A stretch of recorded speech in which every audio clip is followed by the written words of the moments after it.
बात कर रहा हूँ उसको कहते हैं कि जी ऑस्ट्रिया, जर्मनी में।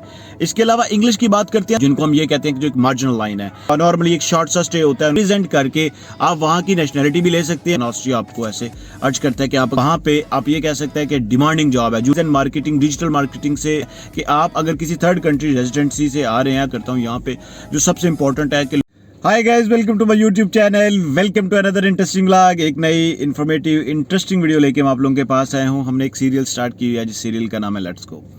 उस सीरियल में मैंने शेंजन जोन को स्टार्ट किया है। पहले यूरोप के सारे कंट्रीज़ को कवर करेंगे और उसके बाद हम स्टार्ट करेंगे दूसरे कॉन्टिनेंट्स को। अब जब पहले यूरोप के कंट्रीज़ की बात की जाती है तो उसमें मैंने लुक्सेमबर्ग में, एस्टोनिया पे, और इसके अलावा लटविया के ऊपर, फिनलैंड के ऊपर बड़ी इंटरेस्टिंग वीडियोस बनाई हुई है। अगर आपने उस सीरियल की पहली वीडियोस नहीं देखी तो आप पहले जाके वो वीडियोस देखिएगा। और आज हम जिस कंट्री की बात करने जा रहे हैं ये इंतहाई खूबसूरत कंट्री है।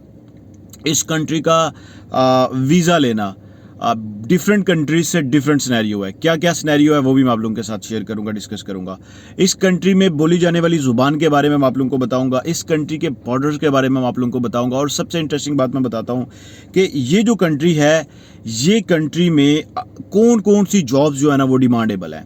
तो जिस कंट्री की मैं बात कर रहा हूँ उसको कहते हैं कि जी ऑस्ट्रिया। ऑस्ट्रिया में बोली जाने वाली ज़ुबान की अगर हम बात करते हैं तो ऑस्ट्रिया में जर्मन एक ऐसी ऑफिशियल लैंग्वेज है जो बोली जाती है। सबसे मज़े की बात यह है कि अगर आप ऑस्ट्रिया में जाते हैं तो आप ऑस्ट्रिया में कुछ टाइम रहने के बाद आप जर्मनी में भी जाते हैं तो आपको ज़ुबान का जो एक बेनिफिट है वो बहुत बड़ा बेनिफिट आपको सामने नज़र आएगा कि आपने जर्मन ही ज़ुबान है जिसको आपने चूज़ किया है वो ऑस्ट्रिया में भी आप बोल सकते हैं, वो आप जाके वहाँ पर भी बोल सकते हैं जर्मनी में।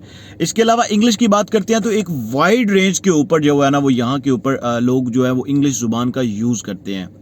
जो लोग भी मेरे साथ चैनल पे नहीं है, मेरी आपसे रिक्वेस्ट है सर काइंडली मेरे चैनल को सब्सक्राइब कर दीजिएगा। वीडियो अच्छी लगती है इसको लाइक भी किया करें, शेयर भी किया करें। जब चैनल को सब्सक्राइब करते हैं तो बेल के बटन को जरूर प्रेस किया करें। कोई भी नई इन्फॉर्मेटिव वीडियो आएगी सबसे पहले आप लोगों के पास आपके नोटिफिकेशन बॉक्स में वो हाईलाइट हो जाएगी। और जो लोग मुझसे कंटेक्ट करना चाहते हैं, कोई बात पूछना चाहते हैं, अपनी कुछ चीज़ शेयर करना चाहते हैं तो मेरी इंस्टाग्राम ID आ रही है, मेरा टिकटॉक अकाउंट आ रहा है। दोनों अकाउंट्स को फॉलो करें, मुझे कहीं पर भी मैसेज सेंड कर दें। I will be get back to you with positive and proper response. कुछ इंटरेस्टिंग चाहते हैं लाइक कि आपके कमेंट्स के ऊपर भी आपको कमेंट्स मिलें तो फिर कमेंट किया करें, मैं आपको रिस्पॉन्स भी करूंगा। फिर बाकी लोग भी आपके कमेंट से बहुत सारी इन्फॉर्मेशन जो है ना वो एक्सट्रैक्ट कर सकते हैं।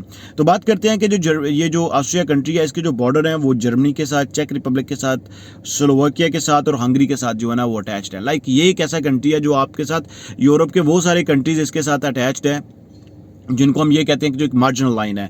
मतलब वो सारे कंट्रीज़ हैं जिन कंट्रीज़ में आप लाइक यहाँ पे जाते हैं, यहाँ का अगर आपके पास TRC होता है तो आप इजीली जर्मनी को, चेक रिपब्लिक को, स्लोवाकिया को और हंगरी को भी विजिट कर सकते हैं।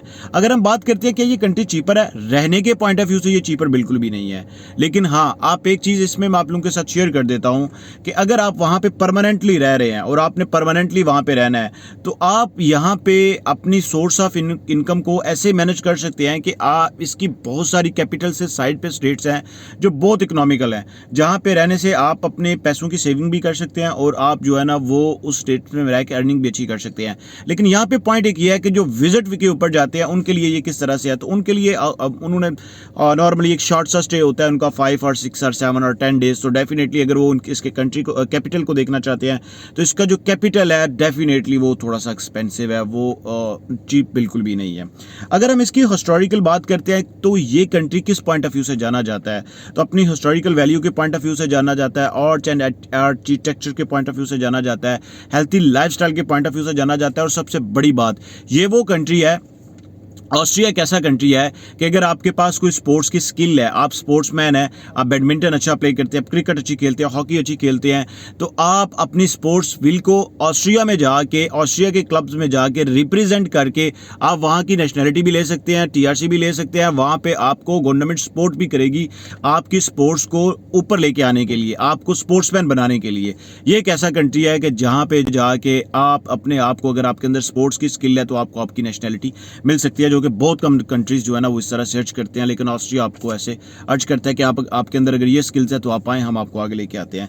अब बात करते हैं डिमांडिंग जॉब्स की, जो हम हर वीडियोस में कर रहे होते हैं कि इस कंट्री में जाने के लिए वीज़ा रेशो क्या है, इस कंट्री में जॉब्स कौन सी डिमांडेबल है। तो इस कंट्री के अगर डिमांडिंग जॉब्स की बात करते हैं तो वो 4 सेक्टर्स हैं।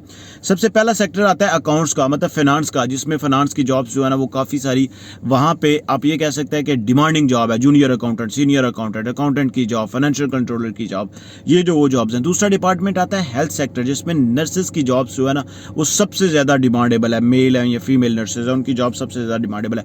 तीसरा सेक्टर आ जाता है ट्रेड्समैन। ट्रेड्समैन हम लोग कहते हैं सेल्समैन को, सेल्स एंड मार्केटिंग वाले लोगों को, वो लोग जो अपनी प्रोडक्ट्स को सेल करके आते हैं। इसके अलावा वो सारे लोग जो like sales and marketing, digital marketing से लिंक्ड है। तो ये जो ट्रेड्समैन के जो है ना ये भी एक वहाँ पे आप ये कह सकते हैं कि अपॉर्चुनिटी इस टाइम पे काफ़ी सारी नॉकअप की जा रही हैं। और चौथा सेक्टर जो है ना इस पे ऊपर आ जाता है रेस्टोरेंट सेक्टर्स का। रेस्टोरेंट में अगर सबसे ज़्यादा इस टाइम की जो डिमांडेबल जॉब्स है ना वो है रेस्टोरेंट की जॉब, शेफ की जॉब, जो राइट नो करंट सिनेरियो में आपको बता रहा हूँ। लेकिन रेस्टोरेंट सेक्टर में कभी भी किसी भी तरह की अगर आपको जॉब आती है, आप किसी भी पॉइंट ऑफ व्यू से अगर आपको जॉब आती है तो आप रेस्टोरेंट सेक्टर में फिट हो सकते हैं। अब यहाँ पे बात करते हैं इसका वीज़ा लेने के लिए आपको कौन से 3 से 4 डॉक्यूमेंट्स बहुत इंपॉर्टेंट होते हैं। आप किसी भी कंट्री से अप्लाई कर रहे हैं तो सबसे पहले ऑस्ट्रिया आपको जिस चीज़ के लिए सबसे ज़्यादा लाइक लुक आफ्टर करता है वो आपकी प्रोफाइल से रिलेटेड चीज़ें होती है, और जिसमें आपका ट्रैवल प्लान सबसे इंपॉर्टेंट होता है। आपका पर्पज़ क्या है वहाँ पर ट्रैवल करने का। ऑस्ट्रिया नंबर 1 इस चीज़ पर बहुत ज़्यादा फोकस करता है। नंबर 2 के ऊपर जिस चीज़ पर सबसे ज़्यादा फोकस करता है ऑस्ट्रिया वो ये होता है कि आपकी जो बैंक स्टेटमेंट है वो कितनी ज़्यादा कंसिस्टेंट है। नंबर 4 के ऊपर जो आपका, नंबर 3 के ऊपर जो आपका सबसे इंपॉर्टेंट पॉइंट देखा जाता है ना वो ये देखा जाता है कि आप अगर किसी थर्ड कंट्री रेजिडेंसी से आ रहे हैं तो आप अपना एनओसी अप्लाई करके आ रहे हैं या एनओसी के बगैर आ रहे हैं। और इसके अलावा नंबर 4 के ऊपर जो ऑस्ट्रिया सबसे इंपॉर्टेंट आपका पॉइंट देखती है वो ये देखती है कि आप एजुकेशन लेवल क्या है। बहुत सारे लोग कहते हैं कि जी टूरिस्ट वीज़ा के लिए एजुकेशन लेवल के, बिल्कुल भी नहीं। ऑस्ट्रिया आप एक ऐसा कंट्री है जहाँ पे आप जाते हैं तो आपका एजुकेशन लेवल भी वो लोग चेक करते हैं, वो लोग देखते हैं।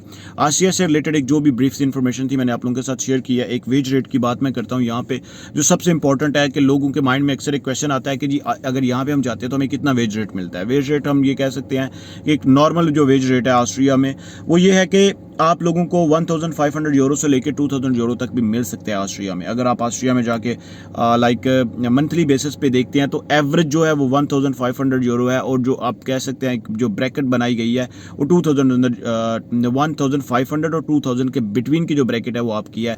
मिनिमम 1500 और मैक्सिमम आप 2000 यूरो तक कह सकते हैं जो आपको मिलता है। मैंने एवरेज सैलरी बताई है, ना कि मैक्सिमम और मिनिमम बताई है। इसमें ये फिगर 3000 को भी टच कर सकती है, depends on the job profile और बाकी चीज़ों के ऊपर। मिलते हैं एक नए इंटरेस्टिंग व्लॉग में, तब तक के लिए स्टे ब्लेस्ड, अपना ख्याल रखिएगा। कोई भी बात पूछना चाहते हो, करना चाहते हो, कमेंट बॉक्स में हाईलाइट कीजिएगा, इंस्टाग्राम पे मैसेज कीजिएगा। वीडियो अच्छी लगती है इसको लाइक कर दें, शेयर कर दें, सब्सक्राइब कर दें चैनल को। Stay blessed.